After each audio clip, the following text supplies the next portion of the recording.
പറയും നമ്മളത് നോക്കണ്ട, നമ്മളാണല്ലോ നമ്മളെ ലൈഫ് ജീവിക്കേണ്ടത്, പോലും നമുക്കൊന്നും തരുമൊന്നുമില്ലല്ലോ. സോ ഇത് കേൾക്കുമ്പോ തന്നെ ഓക്കെ ബൈ. നിങ്ങളെ രണ്ടുപേരെയും ബിഗ് ബോസ് വീടിനകത്ത് പിടിച്ചിട്ടാൽ ഏറ്റവും കൂടുതൽ ദിവസം അവിടെ സർവൈവ് ചെയ്യാൻ പോകുന്നത് ആരായിരിക്കും? പിടിച്ചിട്ടോലോ ഞാനായിരിക്കും. നൂറായിരിക്കും. അതെന്തുകൊണ്ട് ഇത്ര കോൺഫിഡൻസ് ആയിട്ട് പറയാൻ കാരണം? ഒറ്റക്ക് ആരായിരിക്കും സർവൈവ് ചെയ്യാന്നല്ലേ? നിങ്ങൾ രണ്ടുപേരിൽ ഏറ്റവും ആദ്യം ഔട്ടായി വരുന്നതും കുറച്ചുകൂടെ നിക്കും. ഞാൻ നിക്കും. ഇവളെ സംസാരം കൊണ്ട് ഇവളെ ഔട്ടാക്കാൻ മതി.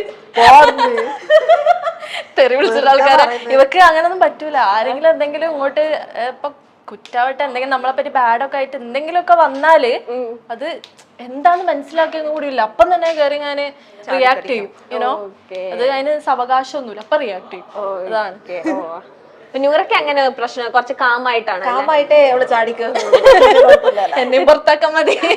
ചാടിനാന്ന് ആർക്കും മനസ്സിലാവാല്ലേ ചാടിക്കറോ. ഓക്കെ. പുറത്തൊരു ഫംഗ്ഷന് പോയാൽ ഏറ്റവും കൂടുതൽ ബ്യൂട്ടി കോൺഷ്യസ് ആകുന്നത് നിങ്ങളിൽ ആരായിരിക്കും? പിടിച്ചോ അല്ലല്ലോ ആണ്. അത് ഞാനൊരു ഷോർട്സ് കണ്ടി, ഒരു ഇന്റർവ്യൂവിന് പോകാൻ വേണ്ടി വെളുപ്പിന് 5 മണിക്കൊക്കെ, അല്ലെങ്കിൽ നിങ്ങൾ 12 മണിക്കല്ലേ? മേക്കപ്പ് ഇടാൻ പോകണം. അത് മേക്കപ്പ് ഇടാൻ വേണ്ടി 5 മണിണ്ടല്ലോ ഹെയർ ഒക്കെ സെറ്റ് ചെയ്തിരിക്കുകയാണ്. എന്നോട് പറഞ്ഞേ മുടി ഇങ്ങനെ ഒന്ന് താത്തി വെച്ചിരണേ. അത് ഇടക്ക് ഇങ്ങനെ മുടി ഇങ്ങനെ താത്തി വെച്ചിരിക്കും. ഞാൻ ഓർത്ത് ഇവിടെ എന്തെങ്കിലും ഇരിക്കുന്നുണ്ടായിരുന്നു. 3ാമത്തെ വട്ടായി ഏതെങ്കിലും മുടി. ചിലപ്പോ ശ്രദ്ധിക്കൂല, പറഞ്ഞ് 2 ജന്തുക്കളോടെ ശ്രദ്ധിക്കും. അല്ല അത് ടിവിയിൽ വരുമ്പോഴോ എന്റെ മുടി ഇങ്ങനെ ആയല്ലോ, എന്റെ മുഖം അങ്ങനെ ആയല്ലോ, ഭയങ്കര ഭയങ്കര ഇൻസെക്യൂർ ആണ്. അതാണ് ഞാൻ അത് ആക്കണ്ടല്ലോ, അപ്പൊ ഞാൻ ഇങ്ങനെ ആക്കിക്കൊടുക്കും. അത് ഞാൻ ഒരു ഇന്റർവ്യൂല് നിങ്ങളുടെ ഒരു റൊട്ടീൻ നിങ്ങൾ തന്നെ പറയുന്നുണ്ട്, അല്ലെങ്കിൽ ഞങ്ങൾ 12 മണിക്ക് എണീക്കുള്ളൂ അങ്ങനെ എന്റെ ഇത് കാണുന്നുള്ളൂ. പിന്നെ മേക്കപ്പ് ഇടാൻ വേണ്ടി 5 മണിക്ക് കാരണം ഇവക്ക് ഭയങ്കര ടൈം എടുക്കും, കുറെ ടൈം എടുക്കും. പിന്നെ നാച്ചുറൽ ബ്യൂട്ടി ആയതുകൊണ്ട് മേക്കപ്പിന്റെ ആവശ്യം. ഇത് ലെൻസ് അല്ലല്ലോ? ലെൻസ് ആണ്. ലെൻസ് അല്ലേ? ഞാൻ ചെറുതായിട്ടൊന്ന് വിചാരിച്ചു ഒറിജിനൽ ആയിരിക്കുന്നൊക്കെ. പറഞ്ഞ കാര്യം തന്നെ വീണ്ടും വീണ്ടും പറഞ്ഞ് പാർട്ട്ണറിനെ കൺവിൻസ് ചെയ്യാൻ കിടന്ന് ശ്രമിക്കുന്നത് ആര്? ഞാനായിരിക്കും. ഞാനാട്ടോ റിപ്പീറ്റ് അടിക്കുന്ന. ഞാനും ഉണ്ട് കേട്ടോ അങ്ങനെ. എനിക്കത് ഞാൻ വിചാരിച്ച പിന്നെ പറഞ്ഞ് വെറുപ്പിക്കാണ് ഓപ്പോസിറ്റ്. എന്തിനാ ദേഷ്യം? അത് മനസ്സിലാക്കാൻ വേണ്ടിയല്ലേ ഞങ്ങൾ വീണ്ടും ആദ്യമായിട്ടാണ്. ഓക്കെ. നൂറാണ്. രണ്ടുപേരും ഇവളായിരിക്കും കൂടുതൽ ഇങ്ങനെ പറഞ്ഞോണ്ടിരിക്കും, ഞാൻ ഇങ്ങനെയാണ് ഉദ്ദേശിച്ചത് അങ്ങനെയാണ്. അത് ഞാൻ പറയും. അതിപ്പോ ചിലപ്പോ മനസ്സിലായാലും എനിക്കൊരു ഇതാ, ഞാൻ പറയണം. എനിക്ക് കുറച്ച് വോക്കലി വേണ്ട ഒരു സാധന. ഞാൻ പറഞ്ഞു, എനിക്ക് ചിലപ്പോ ഇവളുടെ കാര്യങ്ങൾ ഓരോന്ന് അറിയായിരിക്കും, പക്ഷെ ആളുടെ ഒരു ശീലമാണ്. അപ്പൊ നൂറ എങ്ങനെയായിരിക്കും റിയാക്ട് ചെയ്യുന്നത്? സാധനം പിന്നെയും പറയുന്നു, ഇനിയിപ്പൊ കേക്കണ്ടേ? കേക്കൂട്ടാ. ഇത് ഞാൻ തലക്കെട്ടടിച്ച് വേണ്ടി വരും. ഒരു ഇന്റർവ്യൂവിന് വിളിച്ചാൽ ഡേറ്റ് ഫിക്സ് ചെയ്യാൻ ഏറ്റവും കൂടുതൽ ഡിലേ വരുത്തുന്നത് ആരുടെ ഭാഗത്തു നിന്നാകും? ഇവിടുന്ന് പൊക്കിക്കൂടായിരുന്നോ? ഇല്ല, അവളെ ഞാൻ പറയത്തുള്ളൂ. ഇല്ലാതെ ഒന്നാമത് നമ്മള് രണ്ടുപേരും ഷിഫ്റ്റും ഓഫൊക്കെ വേറെ വരും. അപ്പൊ എനിക്ക് ഒരിത്തിരി സമാധാനത്തിൽ ഇരുന്നിട്ട് ഡേറ്റ് നോക്കണം. ഞാൻ എന്റെ അടുത്തൊന്നും ഡിലേ വരില്ല, ഞാൻ പറയുന്നില്ല. പക്ഷെ ഷിഫ്റ്റിന്റെ അതൊക്കെ വരുന്നുണ്ട്. ഓക്കെ. നിങ്ങൾ സമാധാനം മനസ്സിലായി. അതാരിട്ട ക്വസ്റ്റ്യൻ ആണെന്ന് എനിക്ക് മനസ്സിലായിട്ടുണ്ട്. അതെ അതെ. നിങ്ങൾക്കിടയിൽ ഏറ്റവും കൂടുതൽ മിസ്സിംഗ് ഫീലിങ്സ് വരുന്നത് ആർക്കാണ്? മിസ്സിംഗ് ഫീലിങ്സ് എങ്ങനെ? ഇപ്പൊ ഷിഫ്റ്റ് നിങ്ങൾ എപ്പോഴെങ്കിലും ഇപ്പൊ ഇൻ കേസ് ഒന്ന് ഇമാജിൻ ചെയ്യാൻ, നിങ്ങളൊന്ന് പുറത്തു പോയി, ജസ്റ്റ് പുറത്തു പോയിട്ട് നിങ്ങൾ ഒരാൾ ഒറ്റയ്ക്കായിരിക്കും വീട്ടില്. അപ്പൊ പെട്ടെന്ന് ഒരു മിസ്സിംഗ്, ഇത്രയും നിങ്ങൾ 24/7 ഒരുമിച്ചാണ്. അപ്പൊ പെട്ടെന്ന് എന്തോ ഒരു ആവശ്യത്തിന് ഒരാൾക്ക് വേണ്ടി മാത്രം പോയാൽ മതി. എനിക്കും വരലുണ്ട്. അത് നമ്മള് രണ്ടുപേരും വരും.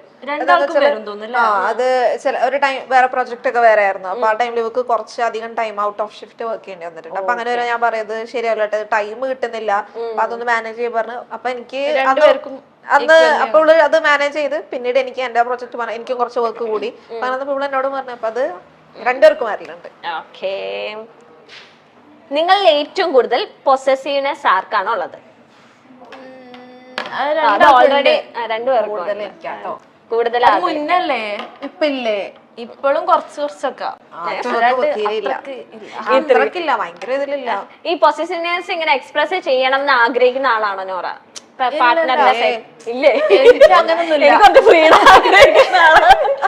ഇപ്പൊ ഓക്കാണെങ്കിൽ ഞാൻ അങ്ങനെ പൊസസീവ്നെസ് ഒന്നുമില്ല. ഇവള് മുന്നേ തൊട്ട് അങ്ങനെ വലിയ പൊസസീവ്നെസ് ഒന്നും ഇല്ല. കുറച്ച്.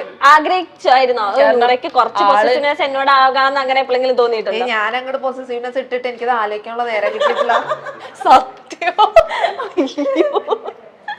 ഞാൻ പണ്ട് ഞാൻ പറഞ്ഞു എനിക്ക് ടോക്സിക് ആണെന്ന് ഞാൻ തോന്നിയിട്ടുണ്ട് എന്ന് പറയാം. ഞാൻ പണ്ട് ഇപ്പോഴല്ല കേട്ടോ, അത്ര പൊസസീവ്നെസ് കുറച്ച് കൂടുതലായിരുന്നു. എനിക്കൊരു ഡൗട്ട് ഉണ്ടായിരുന്നു. ഇപ്പോഴാണ് ഡൗട്ട് വന്നത്, ഇപ്പില്ല അങ്ങനെ. Okay okay. നിങ്ങളിലെ ആരാണ് ഏറ്റവും കൂടുതൽ റൊമാൻറ്റിക്? Romantic depends. Depends ആണ് രണ്ടാളും. നമ്മുടെ മൂഡ് അനുസരിച്ചിരിക്കുമല്ലോ.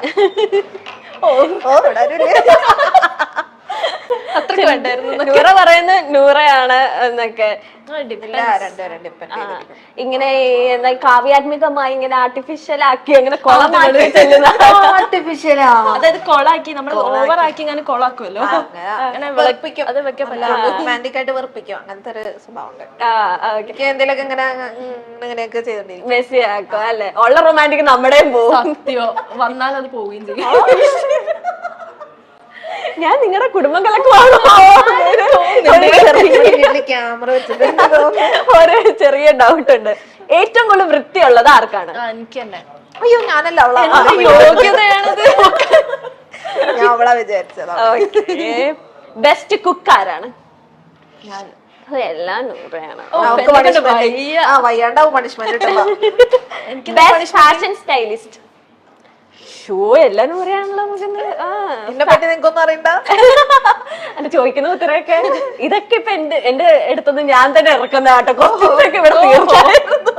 ശരി. ഇപ്പൊ ഞാൻ പെട്ടെന്ന് തന്നെ മൈൻഡിലേക്ക് വരുന്ന കാര്യമാണ് ഏറ്റവും കൂടുതൽ ലൈക്ക് കലാപരമായിട്ടുള്ള കഴിവ് ആർക്കാണോ? കലാപരം എന്താണ്? ലൈക്ക് പാട്ട് പാടാൻ, ഡാൻസ് പാടാൻ, അതൊക്കെ ഉണ്ടല്ലോ. നല്ലോണം വരക്കുമായിരുന്നു. വരക്കാത്തതാ. ഓക്കെ. ടൈം കിട്ടുന്നില്ല. ഇങ്ങനെ നമ്മുടെ ലൈക്ക് ആദിലേനൊക്കെ വരച്ചിട്ടുണ്ടോ? അങ്ങനെ ഞാൻ വരയ്ക്കാറില്ല. അതിൽ ആദ്യം വരച്ച് പഠിക്കേണ്ടത്. കെന്നേനെ വരച്ചിട്ടുണ്ടല്ലേ? ചിമ്പാൻസിനെ വരച്ചിട്ടില്ലേ? ഉണ്ടായിരുന്നു കെന്നേനെ വരച്ചിരുന്നു. മനസ്സിലായി. കെന്നാതെ ഞാൻ കേട്ടില്ല. നിന്നെ ഞാൻ വരച്ചിട്ടുണ്ടല്ലോ. അതാ ഞാൻ സപ്പോർട്ട് ചെയ്തത്. ഓക്കെ. ഇനി എന്ത് ക്വസ്റ്റ്യൻ ചോദിക്കണം? എനിക്ക് ഒരു ക്വസ്റ്റ്യനും കൂടെ നിങ്ങളോട് ചോദിക്കണം എന്ന് തോന്നുന്നു. അടിയിട്ടാതാണ് ചോദിച്ചത്. അങ്ങനെയല്ല. തൽക്കാലം വിട്ടു. ഇനി 6-7 ക്വസ്റ്റ്യൻ ഇപ്പൊ ഓട്ടോമാറ്റിക് മനസ്സിൽ തോന്നി. ഇപ്പൊ സ്റ്റോപ്പ് ആയിപ്പോ ഇനി എന്ത് ചോദിക്കണം? ഇവിടത്തെ ക്വസ്റ്റ്യൻ കഴിഞ്ഞായിരുന്നു. ഞാൻ കയ്യിൽ നിന്ന് കുറച്ചൊക്കെ ക്വസ്റ്റ്യൻസ് ഇട്ടായിരുന്നു. ഓക്കെ. അല്ല നിങ്ങൾക്ക് ഇപ്പൊ ഒന്നിക്കാൻ പറ്റില്ലെങ്കിൽ നമുക്ക് സൂയിസൈഡ് ചെയ്യാം അങ്ങനത്തെ ഒരു പോയിന്റിലേക്ക് നിങ്ങൾ എത്തിയിരുന്നോ? എന്ത് തന്നെ ആരെങ്കിലും കൊല്ലാൻ വന്നാലും അത് നല്ലോണം എന്തെങ്കിലും കാണിച്ച് നമ്മളത് ഇതാക്കിയിട്ട് നമുക്ക് ഒരുമിക്കണം എന്ന് ഞങ്ങൾ സംസാരിച്ചിട്ടുള്ളൂ. സൂയിസൈഡ് അങ്ങനെ ഒന്നുമില്ല. ഇല്ല.